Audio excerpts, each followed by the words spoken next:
Aí a gente faz a apresentação do seminário e depois a gente continua com o conteúdo, tá? Tá. Você quer que apresente qual primeiro? Qualquer um? Qualquer um. Tá, peraí, então deixa eu compartilhar a tela, né? Isso. Peraí.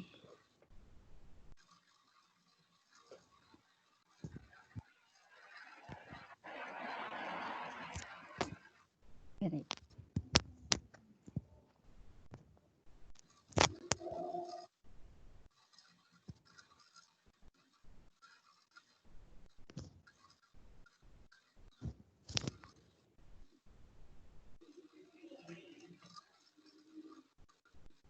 Tá aparecendo pra você?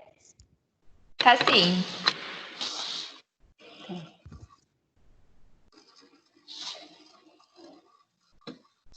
Tava até olhando ele hoje, porque semana passada ele tava dando uma lembrada. Ah, sim. Bom, então eu vou começar com desmaio e convulsão. Desmaio. Certo. O termo desmaio é de pleno emprego popular. Do ponto de vista médico, um episódio autolimitado de perda súbita de consciência e de tônus postural costuma receber a denominação de síncope, principalmente quando a causa da baixa oxigenação cerebral é cardiovascular. O cérebro é um órgão extremamente exigente, requer uma oferta regular de glicose para extrair a energia necessária para o metabolismo de suas células, especialmente os neurônios, além de consumir quase 20% do oxigênio inalado pelos pulmões. A vigília é mantida por meio de ativação contínua de grandes extensões de córtex cerebral. Dessa forma, quando o fluxo de sangue para importantes áreas como SARA, sistema reticular ativador ascendente, diminui, o oxigênio órgão se vê privado momentaneamente de glicose, oxigênio e outros nutrientes.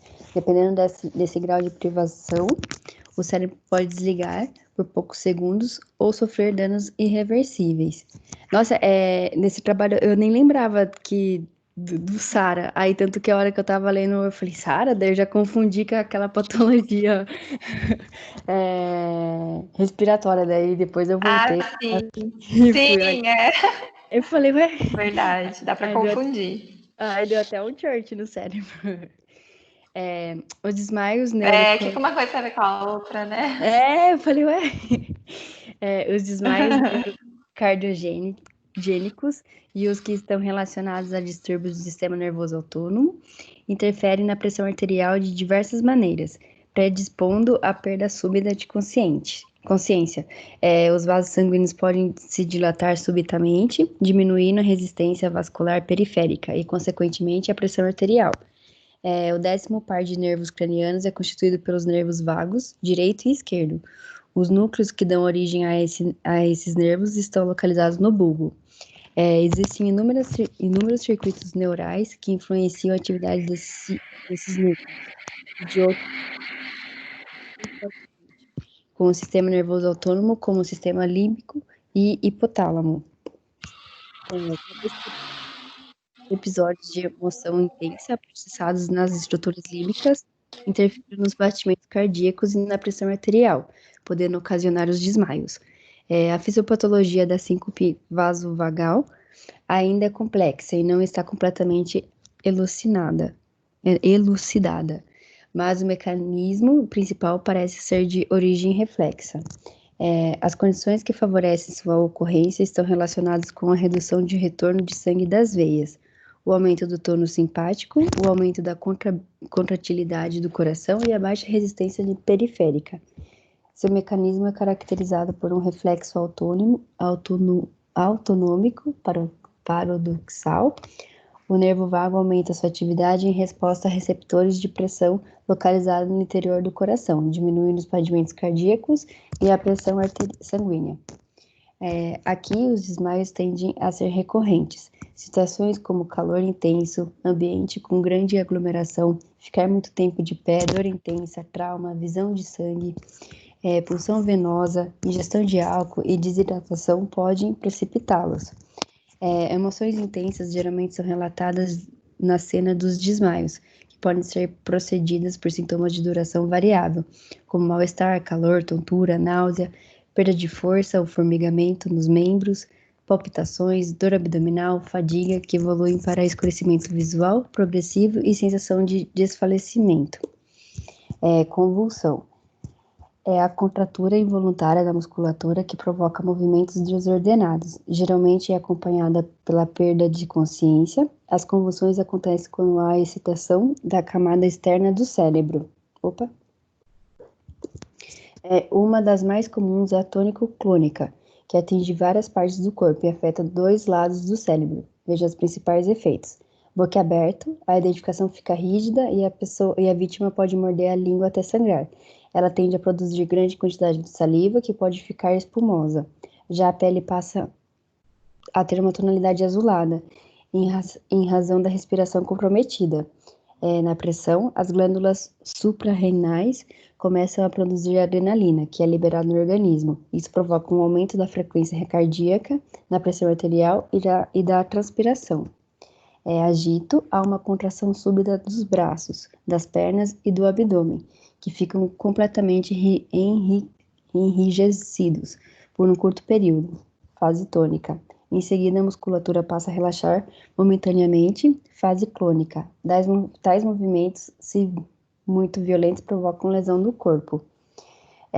Deu curto, as crises decorrem de uma atividade elétrica normal do cérebro, causada pelo desbalanceamento entre os neurotransmissores, moléculas que os neurônios usam para se comunicar, excitatórias e inibitórias. Isso causa uma espécie de curto-circuito e a pessoa perde a consciência. Problema solução: o ritmo do diafragma, músculo responsável pela respiração, é afetado pelas contrações e relaxamentos. No entanto, isso pode ajudar no fim da crise. Com a má oxigenação, a atividade elétrica do cérebro tende a diminuir. Outros efeitos. A convulsão afeta também as musculaturas envolvidas no ato de fazer xixi e cocô, pois os esfíncteres da bexiga e do ânus podem ficar comprometidos com os espasmos. As chances de a pessoa fazer o número 1 são maiores que fazer o número 2, porque o esfíncter da bexiga relaxa mais facilmente. Outras crises, elas variam de acordo com a região do cérebro afetada. Focal. Começa em uma parte do cérebro e pode se expandir. Dependendo da região, a pessoa sofre alterações sensoriais, manifestações psíquicas ou ações do corpo, como o comprometimento da consciência. Parcial complexa. É uma crise focal, mas com agravamento de ter alteração da consciência. Crise de ausência. Atinge todo o cérebro, mas é diferente do tônico-clônica, pois não há perda de consciência. A pessoa apenas fica em uma espécie de transe, realizando movimentos automáticos, como piscar os olhos. E é só. Certo. Aí agora você falou também para fazer o outro, tipos de fratura. Esse aqui eu confesso que eu tive um pouquinho de dificuldade para fazer, porque era muita coisa. Aí eu não sei se era bem isso que você queria. Era isso mesmo? Era isso. Aqui realmente é bastante coisa mesmo. Ah, tá.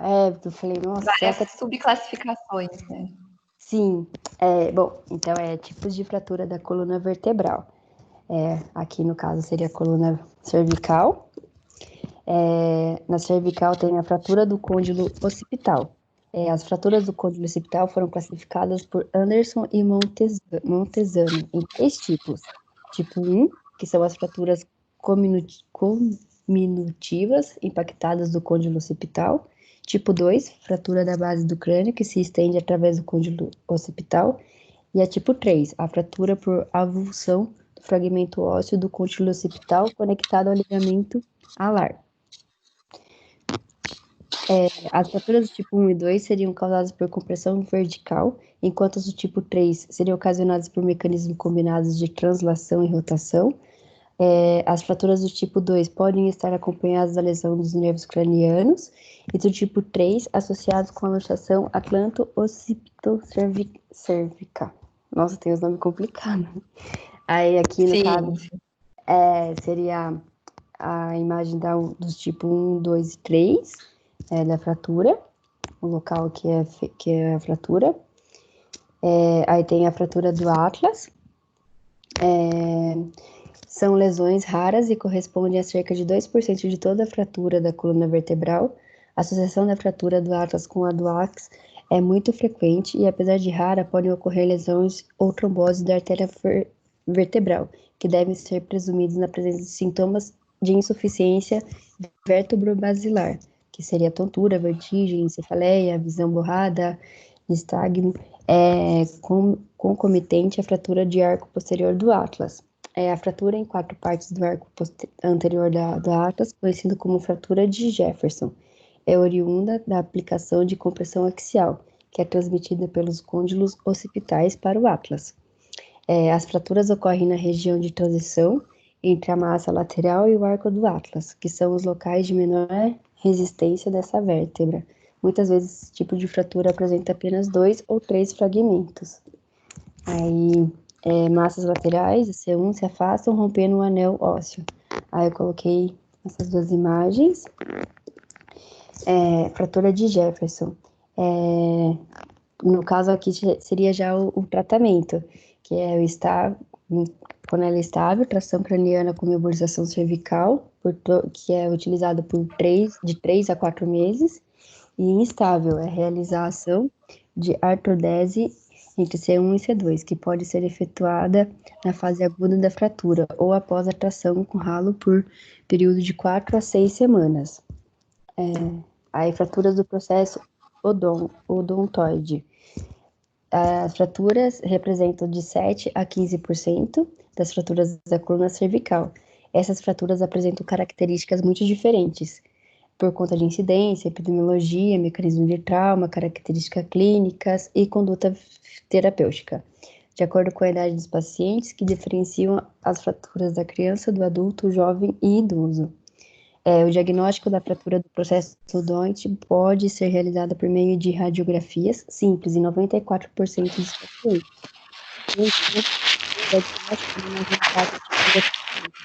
Um grande número de pacientes não tem problemas relacionados aos exames complementares, mas devido à falta de suspeição pelo examinador, baixo nível de consciência de tratamento, trauma da face. Então, pelo que eu entendi, essa fratura ela não aparece logo na radiografia como as outras. Ela pode aparecer depois. O diagnóstico de tem que visualizar, na verdade, né? Então, às vezes a pessoa tem e não é diagnosticada.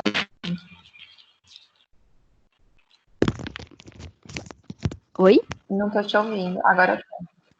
Não, agora eu tô. Eu também. Fez um barulho, eu achei que tinha caído.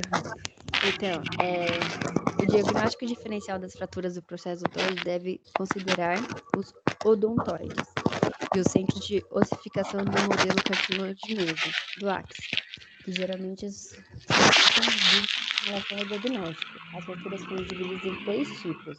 Tipo 1, através da parte próxima do processo odontoide.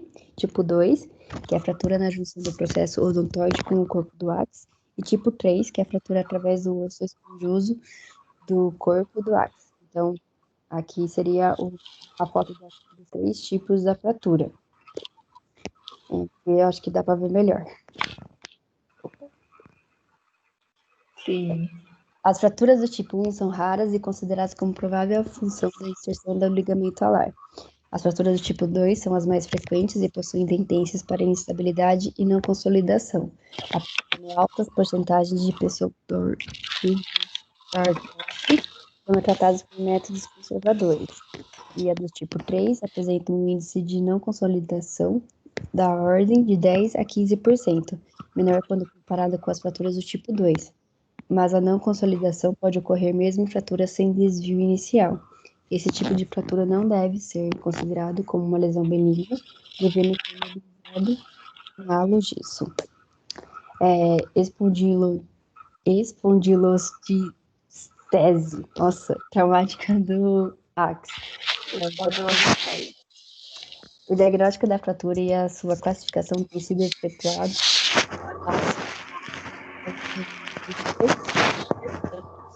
o grau de desvio, que é a translação ou angulação do fragmento anterior e a relação da superfície 2C3, como parâmetro. Aí botava aqui os posteriores fraturados, os deslocamentos para baixo, que é e a linha epinolamidal interrompida em C2. Aí seria aqui. Daí eu coloquei uma de raio-x de perfil, que ele falou que geralmente é diagnosticado dessa forma.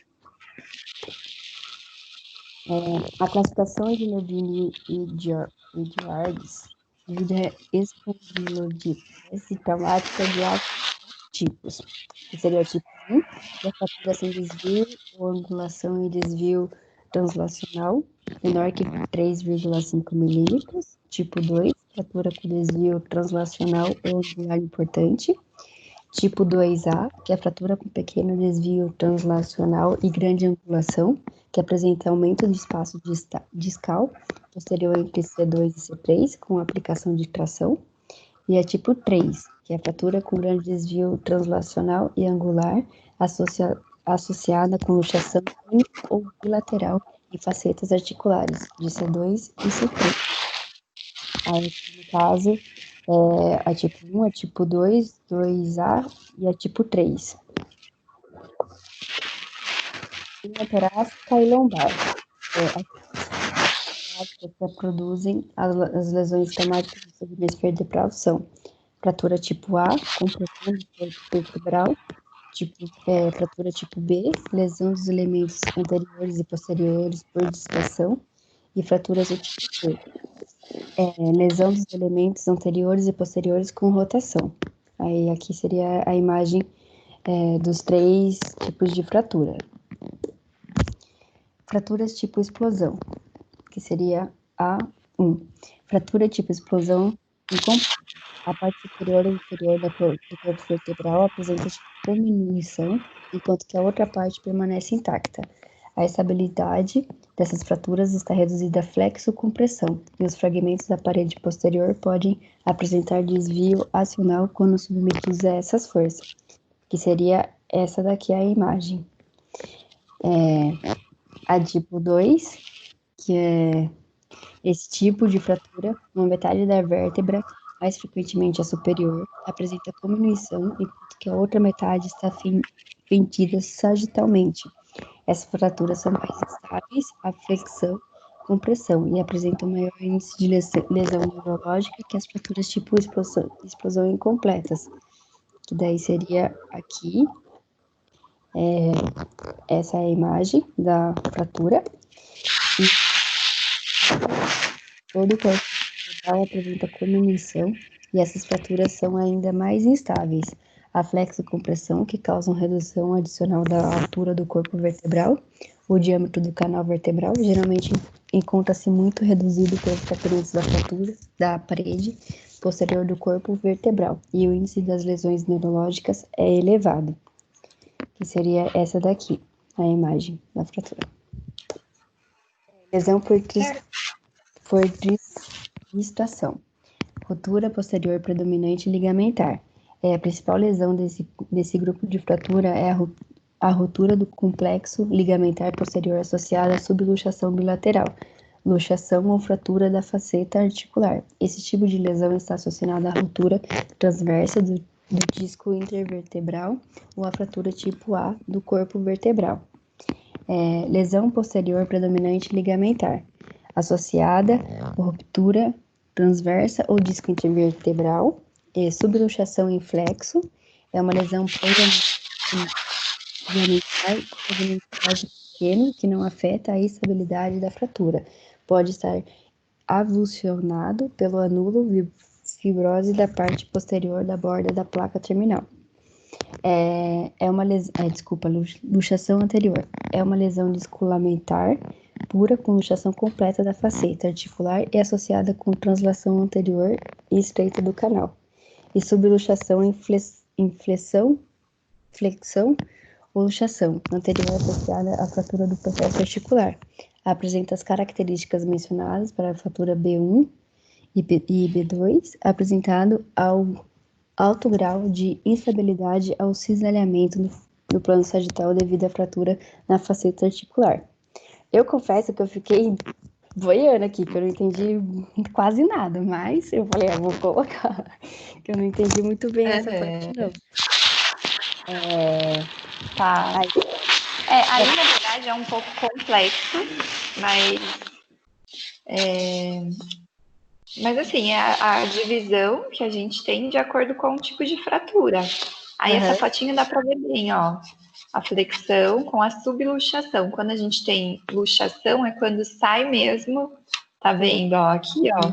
Luxação é porque saiu mesmo, a coluna fora do lugar. Luxação é quando sai do lugar, fora. Então, é a classificação. É que lendo assim fica mais difícil. Aí quando você vê a imagem, fica um pouco mais fácil de identificar o que de fato aconteceu. Fica bem mais fácil. Porque tá vendo, ó, flexão com uma subluxação, não chegou a sair do lugar, mas a vértebra fletiu.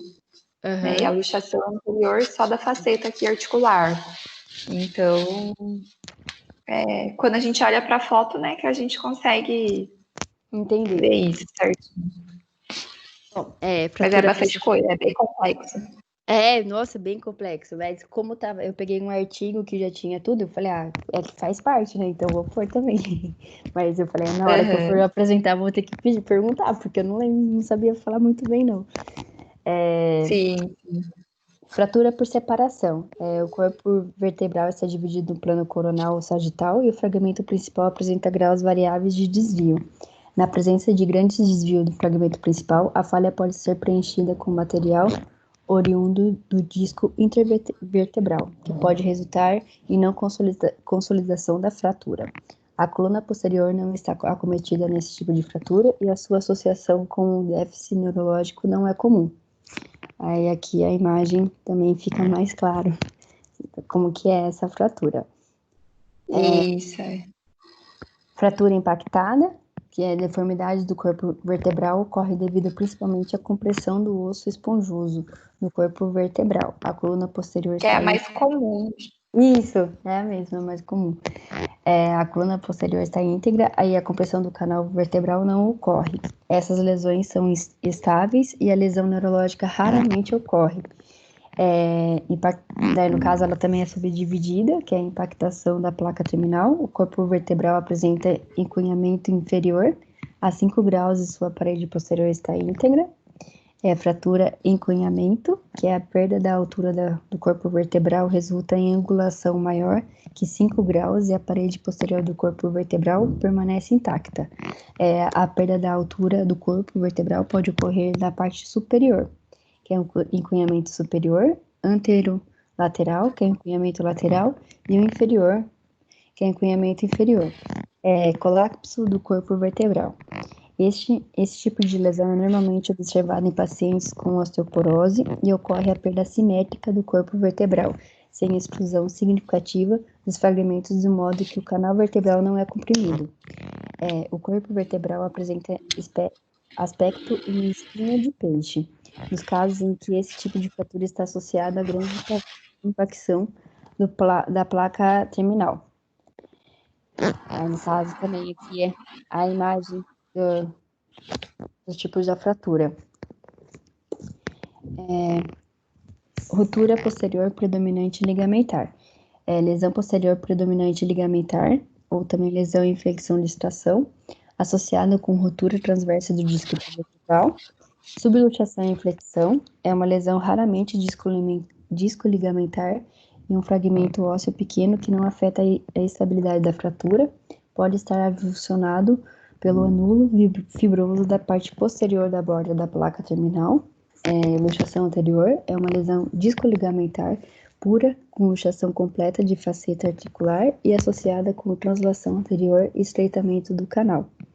E a subluxação e flexão ou luxação anterior associada à fratura do processo articular apresenta as características mencionadas para a fratura de lesão posterior e de subluxação, apresentando alto grau de instabilidade ao cisalhamento no plano sagital devido à fratura de faceta articular.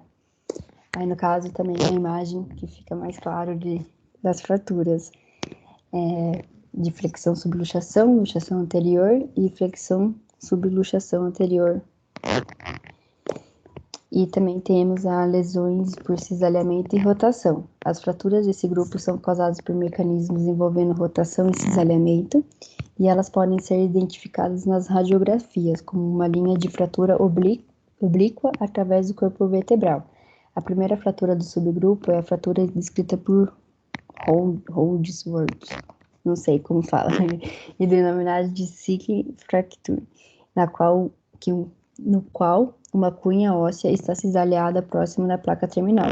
O outro tipo de fratura do subgrupo é identificado por uma fratura oblíqua que se estende de uma borda à outra do corpo vertebral.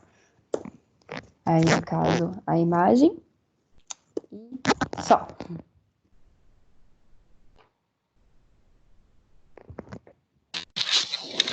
Ótimo. Ficou com alguma dúvida? Não. A dúvida que eu tinha é que realmente que essa parte de classificação de fratura é um pouco mais complexa mesmo. Mas é isso, tá? Tá. Deixa eu abrir aqui para...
Tá difícil hoje aqui, né?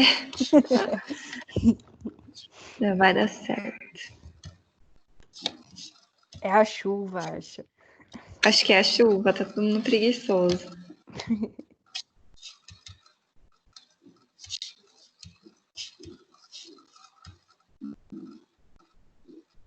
É semana que vem a nossa prova? Pronto. Ou é na próxima semana? É na outra ainda.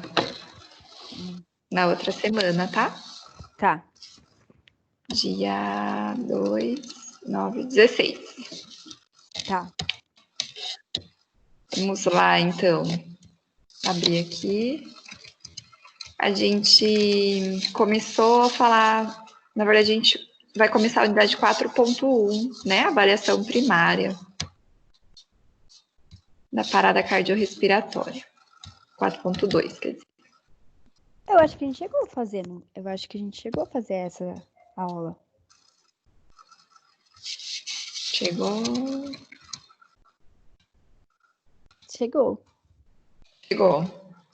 Sim. Então agora é 4.2. 4.3. Verdade, isso daqui a gente já viu. 4.3, isso. Que é a avaliação secundária. Então, ó, parada cardiorrespiratória. Então, vou abrir aqui a aula da anterior para a gente relembrar aqui os itens que a gente viu.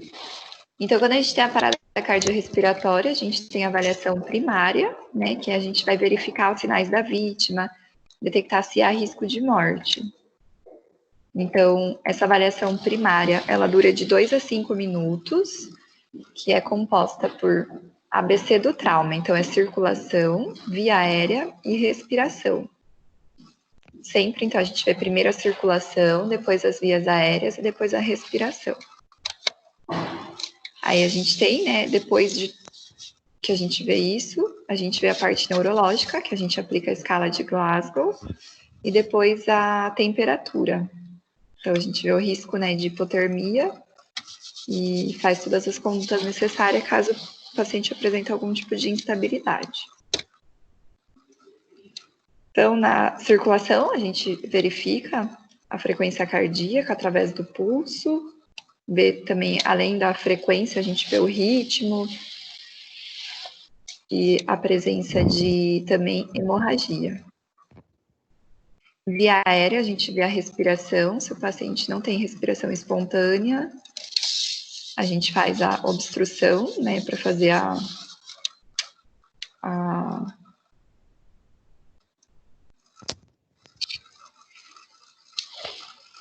Aí depois, se não tiver, faz a intubação. Então, primeiro faz com ambu, até chegar ao pronto atendimento, ou até chegar o tubo. Aí, geralmente, coloca em extensão a cervical do paciente e posiciona o dispositivo. Uhum. Depois, a gente faz exame neurológico para verificar. Avalia também a pupila e verifica a temperatura. No caso de politraumatismo, deve-se retirar toda a roupa, cortar a roupa e verificar se o paciente está com hipotermia e aquecer ele. Aqui é bem fácil, tá? Uhum. É só a gente lembrar aqui do CAB, circulação via aérea e respiração. E depois, neurológico e temperatura. Então, circulação, a gente analisa a frequência cardíaca e a intensidade. Via aérea, a gente verifica se ele está tendo respiração espontânea. Ventilação também. Depois, neurológico, escala de Glasgow. Então, vamos lá. 4.3.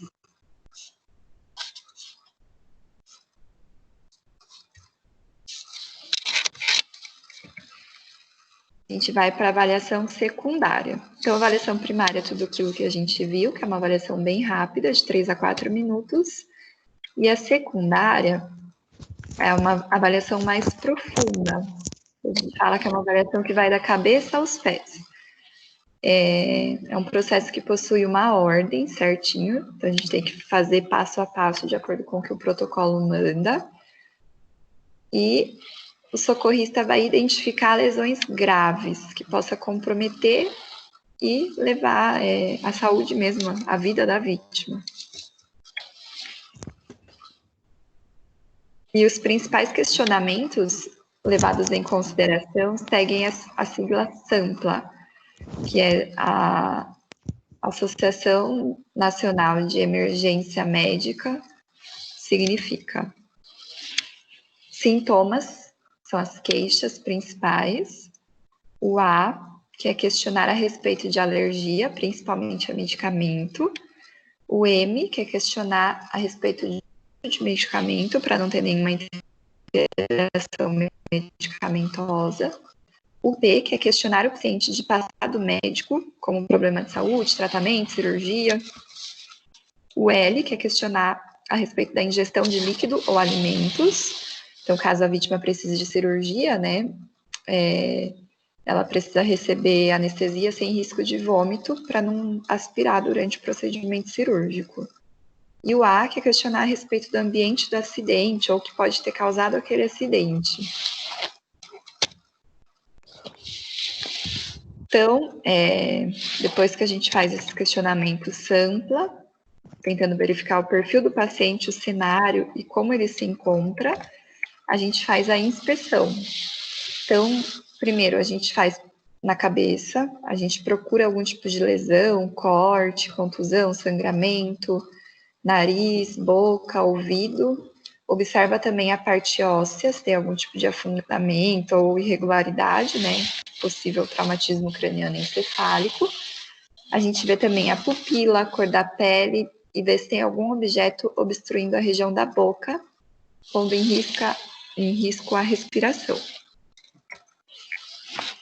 Depois disso, a gente faz a avaliação da cervical, então a gente tem que ter muita cautela, né, para não ter nenhuma instabilidade, caso tenha alguma fratura ou luxação. Procura qualquer tipo de anormalidade, faz uma palpação bem leve e de preferência com 2 socorristas, porque enquanto um examina, o outro estabiliza. No caso tenha alguma fratura, essa parte aqui é bem delicada. Tem vários casos assim que a pessoa fratura cervical, a fratura ela fica estável e na hora que vai fazer o transporte para ambulância ou, né, na hora que até a chegada do socorro ele mexe a cabeça ou o socorrista mesmo desestabiliza e aí acaba tendo lesão grave de coluna, lesão medular, até neurológica. Então é uma coisa que a gente tem que tomar muito cuidado. Depois que avaliou a cabeça e a cervical, a gente avalia o tórax. Então a gente tem que ficar atento na respiração para ver se não tem, na verdade, pneumotórax ou algum objeto pérfuro cortante que fura, né, o pulmão, literalmente falando, e aí acaba prejudicando também a questão da ventilação. Se tiver algum objeto, não remover esse objeto. E para ter uma avaliação mais precisa, a gente precisa despir a vítima. Depois disso, a gente verifica a pelve e os membros. Então, é mais para a gente ver se tem alguma deformidade, principalmente quando a gente fala de pelve, a gente tem fratura de pelve, a gente pode ter obstrução de intestino, ou até o intestino pode perfurar. E aí, se perfura, pode correr risco de infecção generalizada. Hemorragia interna também, então por isso que a gente tem que ter uma cautela aí com a pelve. Nos órgãos genitais, ver se tem sangramento, e nos membros, observar se tem alinhamento de deformidade, qualquer sensibilidade, coloração anormal e presença de fraturas. Então, relembrando que na avaliação inicial a gente vê, né, a questão mais superficial, porém mais importante, que é aquela avaliação mais rápida, que a gente vê realmente se o paciente está correndo risco de vida ou não. Seguindo, né, CABDE. E é isso. Rapidinho, né? Eu vou passar agora aqui um videozinho de Na verdade, são 2 vídeos. Um é um explicativo mesmo de como é feito a parada cardiorrespiratória. Eu vou passar a aula primeiro, acho que é mais fácil da gente entender. Então, assim, só para a gente esclarecer, essa avaliação primária segue, né, aqueles passo a passo. Então, a gente vê circulação, ventilação, questão neurológica, temperatura e para ver, assim, mais caráter emergencial, ver o risco de vida daquele paciente. E na avaliação secundária, é uma avaliação mais profunda, muitas vezes precisa da colaboração do paciente, para verificar o perfil do paciente e o cenário e o momento que ele se encontra. E depois também a gente verifica a inspeção. Então, a gente vê cabeça, cervical, tórax, pelve e membro. Uma avaliação mais aprofundada. Certo? Certo. Tranquilo, né? Uhum. Ótimo.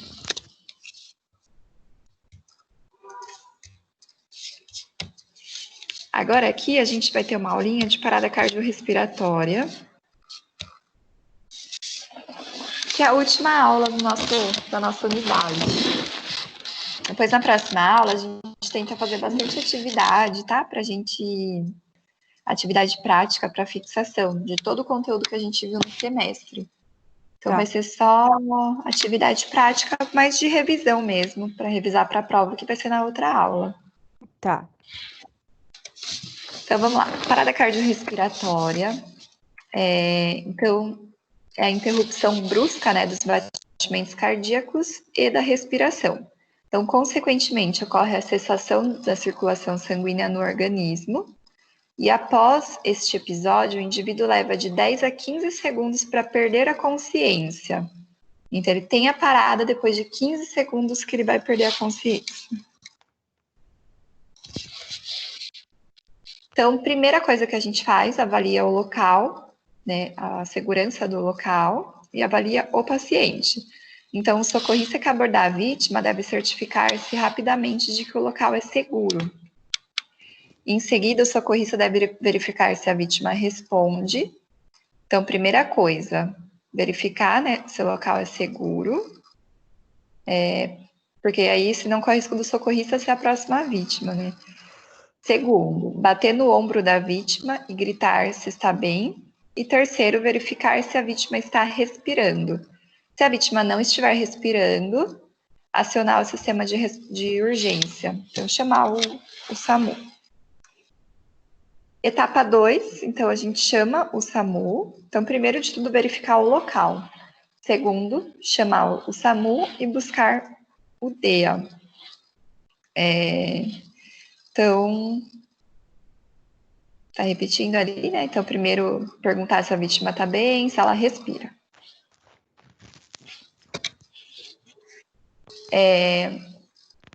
Então, aqui a gente já viu que a avaliação primária, que é chegar no local, verificar a circulação via aérea e respiração.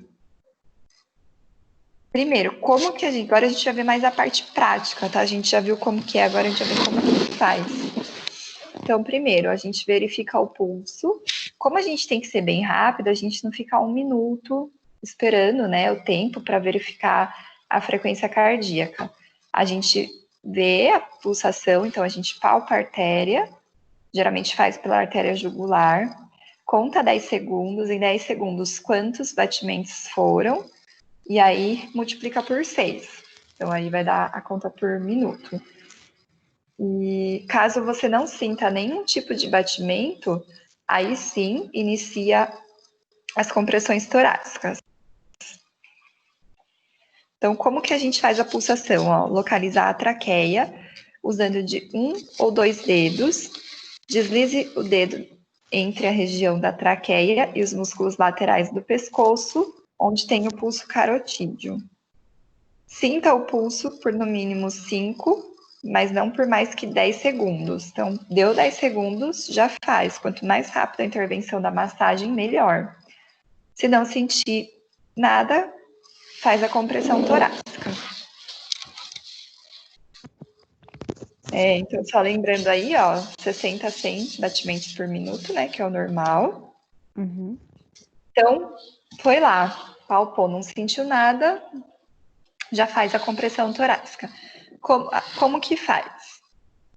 Se o socorrista estiver atuando sozinho, deve usar a relação da compressão-ventilação, 30 compressões para 2 ventilações.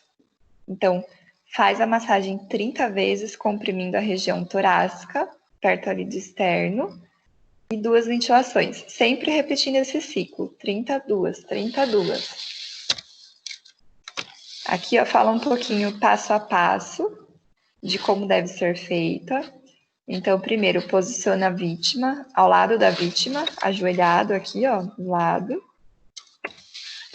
Verifique se a vítima está deitada com o rosto para cima, sobre uma superfície plana e firme. Se a vítima estiver deitada com o rosto voltado para baixo, vire para cima com cuidado. Se suspeitar que a vítima tenha traumatismo craniano ou trauma cervical, tenta manter a cabeça, pescoço e tronco todos alinhados na hora de enrolar a vítima para não, caso tenha alguma fratura, né, não ficar instável. Depois colocar o calcanhar de uma mão no centro do tórax da vítima, na metade inferior do externo. Então, ó, coloca a mão, né, ó, parte da mão no centro do tórax, na metade inferior do externo. Isso aqui é bem importante porque é o local certinho a gente tem que pegar. Uhum. E depois colocar a outra mão em cima da mão que está posicionada no tórax. Depois esticar os braços, de forma com que a gente use o braço e não a mão. Depois comprimir com força e rapidez. Então, pressionar pelo menos 5 centímetros em cada compressão, o que requer esforço. Em cada compressão torácica, lembre-se de comprimir o externo da vítima em linha reta, para baixo. Administre as compressões no modo regular, de uma frequência de 100 compressões mais ou menos por minuto, certo? Certo. Então, é só chegar, palpar ali a região inferior do externo, deixar o braço esticado e fazer a compressão para baixo, reta, de modo que fique 100, mais ou menos, compressões por minuto. Ao final de cada compressão, permita o retorno total do tórax, que seria a expansão. O retorno do tórax permite que o sangue flua para o coração e é necessário para que as compressões torácicas criem o fluxo sanguíneo. O retorno incompleto pode ser prejudicial, pois reduz o fluxo criado pelas compressões torácicas. O tempo de compressão e de retorno-relaxamento do tórax devem ser iguais. Minimize as interrupções.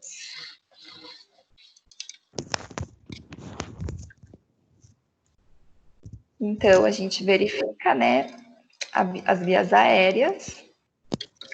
Caso não sinta nenhuma respiração, coloque uma mão na testa da vítima e empurre com a palma da mão para inclinar a cabeça para trás, fazendo uma extensão cervical.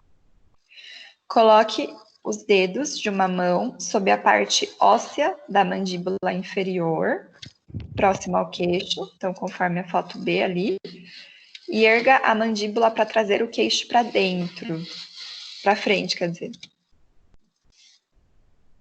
E aí, como que a gente faz? Geralmente coloca o ambu, né? Então, posiciona ao lado da vítima, coloca a máscara sobre o rosto da vítima, usando a ponte nasal como guia para obter a posição correta. Depois, veda a vítima contra o rosto, usando a mão que está mais próxima ao alto da cabeça. Coloque o dedo indicador e o polegar ao longo da borda da máscara. Coloque o polegar da outra mão ao longo da borda inferior da máscara. Depois, coloque os dedos restantes da segunda mão ao longo da margem óssea da mandíbula e eleve. Execute a manobra de inclinação da cabeça, que é a elevação do queixo, né, para abrir a via aérea. Ao erguer a mandíbula, pressione com firmeza e por completo em torno da borda exterior da máscara para vedá-la com o rosto. Sopre por 1 segundo para produzir a elevação do tórax da vítima. Então, ó, ficaria nessa posição. Então, primeiro a gente faz, né, o posicionamento, uma mão na cabeça, na testa, outra na mandíbula, faz a extensão da cervical, levando o queixo para frente e depois encaixa a máscara de forma com que fique bem vedada e aí a gente faz a administração aí da máscara, que é assoprar.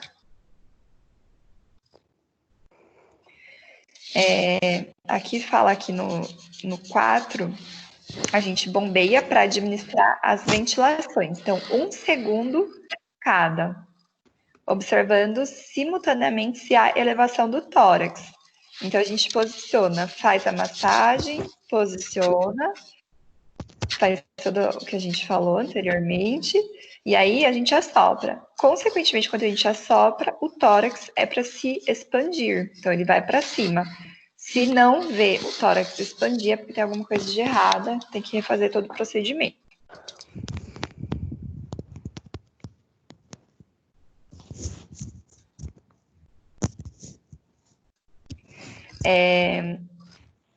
Então, aqui já seria a administração de ventilação com bolsa, válvula, máscara. Essa técnica em respiração boca-máscara para segurar a máscara durante a elevação da mandíbula. Então, sempre posicionando aqui a cabeça da vítima com o polegar, né, a mão, para manter esse posicionamento e fazer a compressão da bolsa. Geralmente, quando tem 2 socorristas, sempre é em 2, né? E aí vão revezando as tarefas entre eles.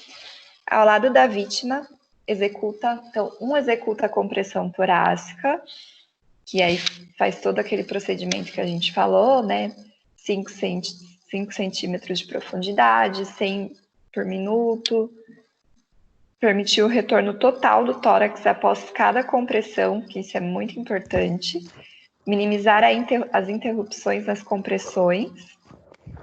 Usar a relação das ventilações 30-2, Contar as compressões em voz alta, isso é bem importante para não perder a contagem.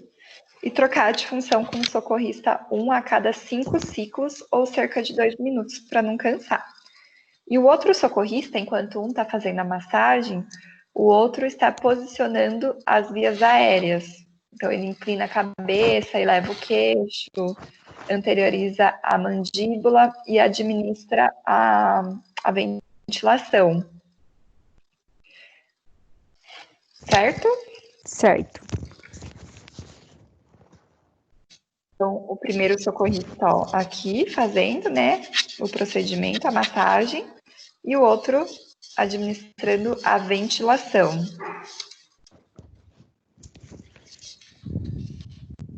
Lembrando que a cada 30 compressões, 2 ventilações. Então, 30 compressões, 5 centímetros de profundidade, movimento bem reto, porção inferior do externo. Geralmente tem o jeito certinho de palpar o externo, faz 30 compressões. Enquanto isso, o outro já posicionou a cabeça aqui em extensão, levou o queixo para frente, estabilizou a mão com a mandíbula do paciente, fazendo 2 ventilações a cada 30 compressões. E a cada 2 minutos eles trocam de função. Contagem em voz rápida para não perder a contagem.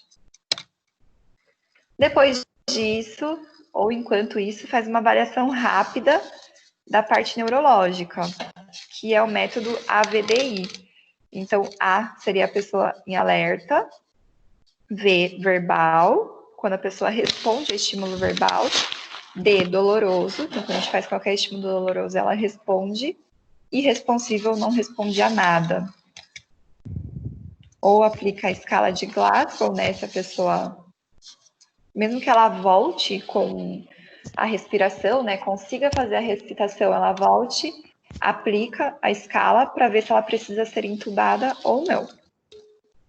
Também avalia as pupilas e avalia também a parte térmica, como a gente falou anteriormente. Pacientes politraumáticos retira toda a roupa para não ter nenhum tipo de compressão. E os pacientes que estão em frios, esquenta os pacientes. Vou passar aqui um videozinho agora, falando da parada cardiorrespiratória.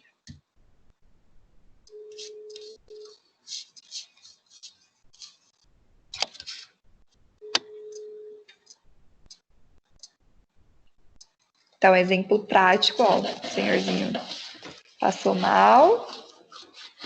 Aí.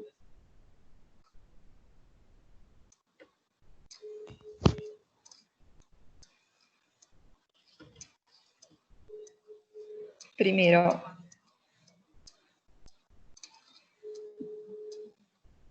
Verificar a respiração.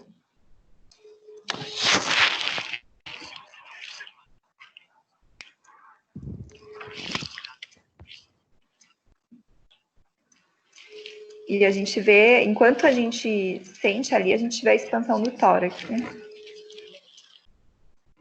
Caso não tenha resposta, ativa o primeiro socorro.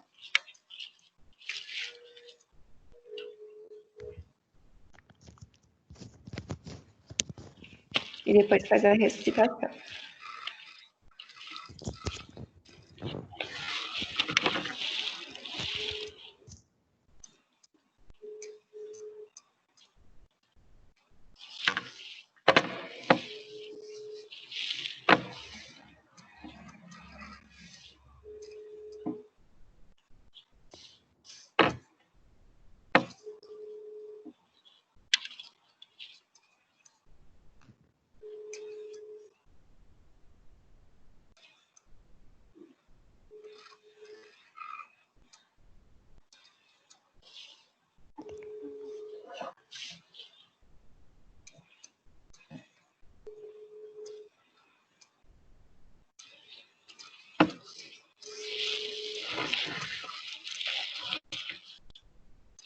Então, ó, pode fazer a respiração boca a boca, se tiver o domínio da técnica. Se não, fazer somente a respiração, a compressão. 30 compressão, 2 ventilação. E só para de fazer a massagem quando o primeiro socorro chega.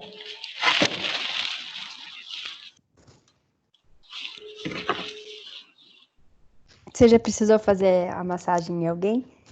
Não. Nunca precisei.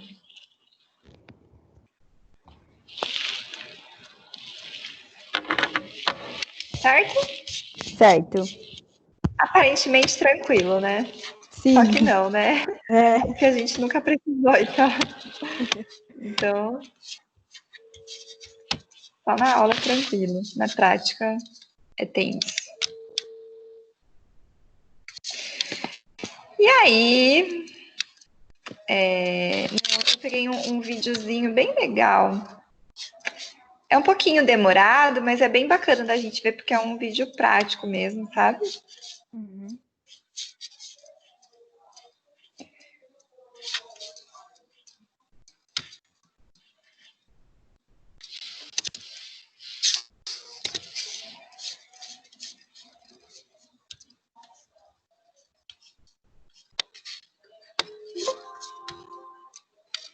Aqui foi um acidente, então aqui os bombeiros chegaram e eles estão reanimando a vítima, ó, tá vendo, ó? O braço bem esticadinho, o bombeiro em cima dele, 30 compressão, no mínimo 5 segundos, vai fundo. Cada 30 compressão, que ele tá contando em voz alta, 2 ventilações. Aperta e volta. Quando não tem bombeiro, nada, faz a respiração boca a boca. Até hoje em dia, a técnica de respiração boca a boca, as pessoas questionam um pouco, né? Porque a gente não sabe quem são as pessoas. Mas ela é utilizada ainda. Assim, ó, ele não acordou, aí eles fazem administração de adrenalina para ver se acorda, né? Manda um estímulo. Junto, ó, eles estão avaliando todo o sinal vital.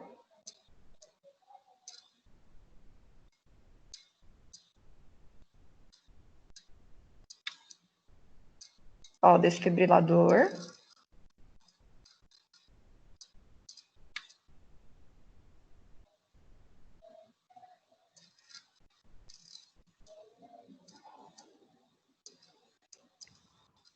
O desfibrilador é sempre a última opção, né? É, sempre a última, quando não.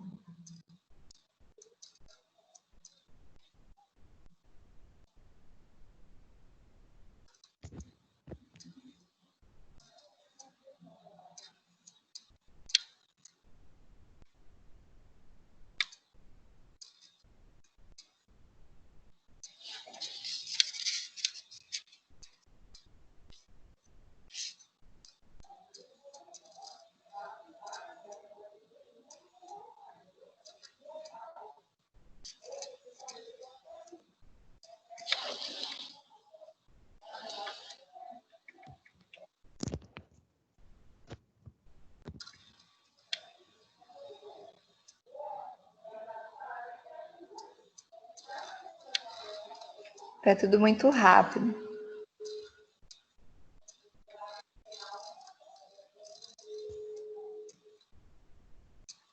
Aí colocou no oxigênio.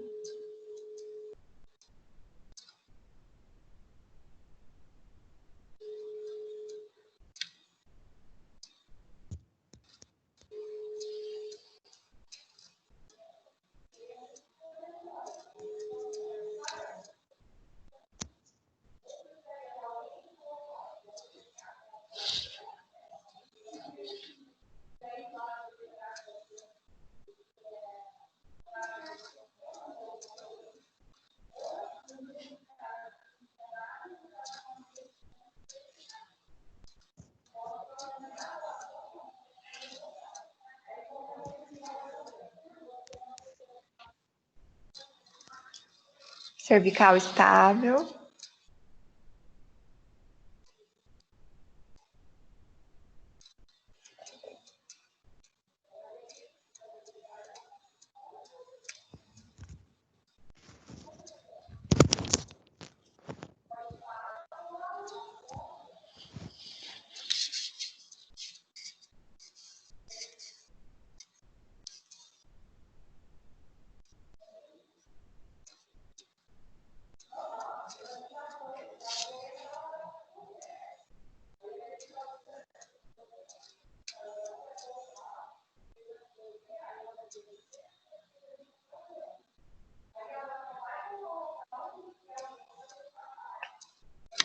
Então faz todos os primeiros socorros, né? Inclusive agora o fisioterapeuta ele pode atuar no SAMU também. Ah, é? Não sabia. Bem legal, principalmente cuidando da parte da ventilação mesmo, intubação, junto com o médico e o enfermeiro.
E aí depois, né, que faz todos os cuidados, vai para o hospital.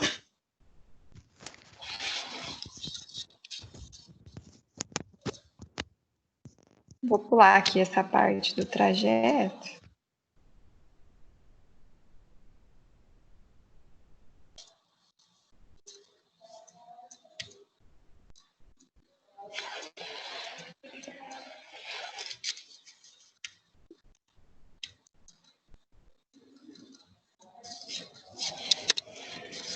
Eu vou traduzir aqui para você. Você não está escutando, né?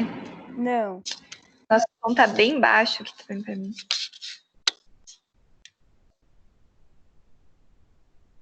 Ó, aqui ele já foi entubado lá no...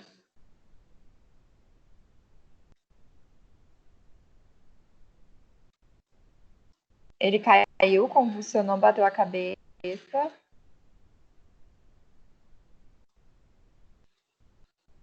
Aí ele tá falando aí que deram 3 choques, sem saturação.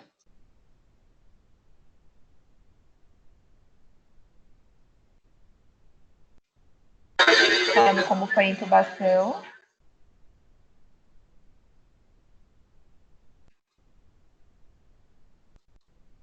Pressão estável. Sem sedação.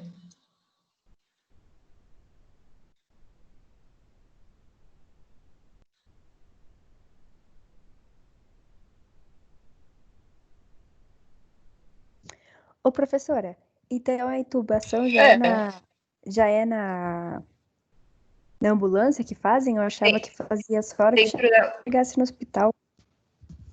Não, em geral, dentro da ambulância. Quando tem estrutura, né? Em geral, todas as ambulâncias, a maioria tem de corpo de bombeiro, né? As ambulâncias de hospital, nem todas. Mas na ambulância, quanto antes faz, melhor, né? Aham.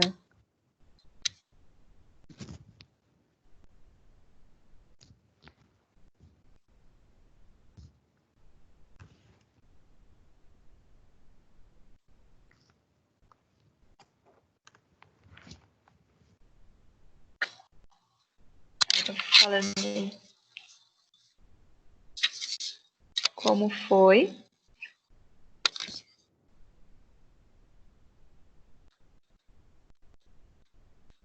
O paciente sobreviveu? Não fala, mas aparentemente sim, né? É. Deixa eu ver aqui, vamos ver na... Sobreviveu, ó, aqui no finalzinho fala, mais uma vida salva. Ah, sim, sobreviveu. Que bom. Mas eles conseguiram reverter logo a parada cardiorrespiratória logo ali, né? Mas é isso. Então, aí deu para a gente ter uma noção prática, né, de como funciona essa questão, que é bem complexa. Mas, assim, a sequência é essa. 30 compressão para 2 respirações, chamar o SAMU, né, o mais rápido possível, para fazer a intervenção de forma correta. Quando os socorristas chegam, revezam entre eles, ventilação, compressão, já faz a intubação ali mesmo, quando o paciente volta, se não volta, faz o fibrilador, administra drogas vasoativas e noradrenalina para ressuscitar, né? Tem até questão, se perguntou, mas tem pacientes, por exemplo, que passam mal. Estava até vendo no jornal ontem um paciente no Rio de Janeiro. Ele passou mal na casa dele, aí o SAMU buscou ele na casa dele, já entubou, ele estava com Covid, ou suspeita, né, de Covid, mas o SAMU já entubou ele na casa dele mesmo, sabe? No trajeto, indo pro. Então ele já chegou no hospital entubado. Uhum. Então faz essa intubação na ambulância, geralmente, no trajeto. Certo? Alguma dúvida da aula de hoje? Não, foi bem tranquila. Tranquilo, né? Sim. Tá. O que você vai fazer agora de pós-aula, continuando aí a aula, uma atividade que você vai escrever todos os. Vou abrir aqui. Ó, nossa prova é dia 16, tá? Tá. 16/6. Então, ó, pós-aula, você vai escrever. Primeiro, você vai simular uma situação. Então, por exemplo, eu estava passando na estrada, presenciei um acidente de carro, alguém caiu de bicicleta, inventa um cenário, e aí você vai escrever passo a passo da sua intervenção frente à situação e passo a passo dos socorristas. O que você vai fazer até o socorro chegar e o que o socorro faz quando ele chega, certo? Certo. Aí você elabora essa situação, faz esse passo a passo e na próxima aula a gente discute isso e a gente faz vários exercícios e atividades para fazer uma revisão aí de todo o conteúdo abordado. Tá, peraí, só deixa eu E aí tirar a gente foto. já estuda para a prova. Aham. Peraí. Pronto. Ótimo. Então é isso. Qualquer coisa você manda mensagem, a gente vai se falando, tá? Aham. Tá bom. Eu fico à disposição aí. E estude bastante aí, porque a prova tá chegando. Não, pode deixar. Pra semana que vem já vou dar uma estudada. Matéria é fácil, né? É, facinho. Sim, matéria é fácil. Então tá certo. Então, a gente vai se falando. Qualquer coisa eu fico à disposição, tá bom? Tá bom, então até semana que vem. Obrigada. Obrigada, eu que agradeço. Até mais, viu? Tchau, tchau. Até. Tchau. Tchau.